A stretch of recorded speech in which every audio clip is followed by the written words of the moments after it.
On the 70th anniversary of Israel's founding, Donald Trump delivered on his promise to move the U.S. Embassy in Israel to Jerusalem. It's a truly historic action, one his three predecessors promised but never fulfilled. It's time for final thoughts.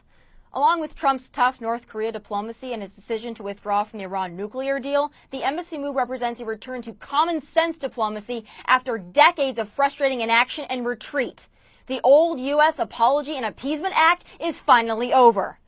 But the left has already declared this embassy move disastrous for the peace process.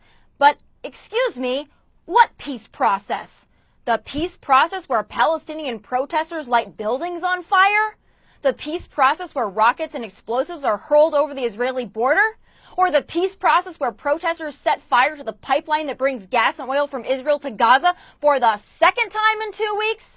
Are the Palestinians really interested in peace? You tell me.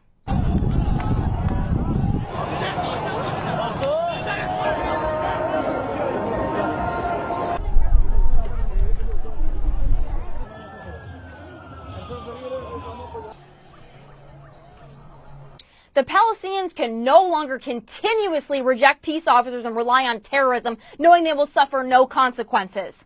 The embassy move symbolizes a return to common sense and fairness. That makes peace more, not less likely. If Palestinians weren't so comfortable playing the victim and instead acted rationally, they would welcome this and demand big Israeli concessions in exchange. Trump would likely pressure Israel into granting them. Look, I get it. The Israel-Palestinian conflict is not black and white, but for goodness sakes, don't drink the liberal media Kool-Aid on this one.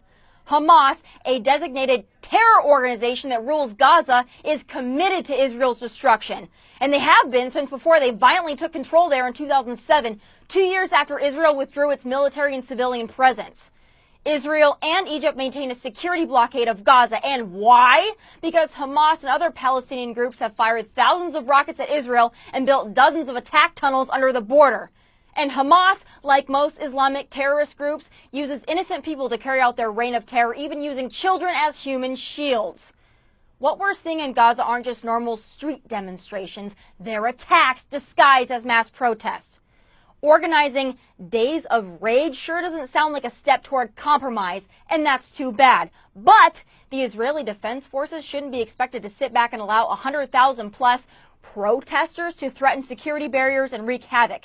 That's what happened today when dozens of Palestinians were killed in clashes with Israeli forces.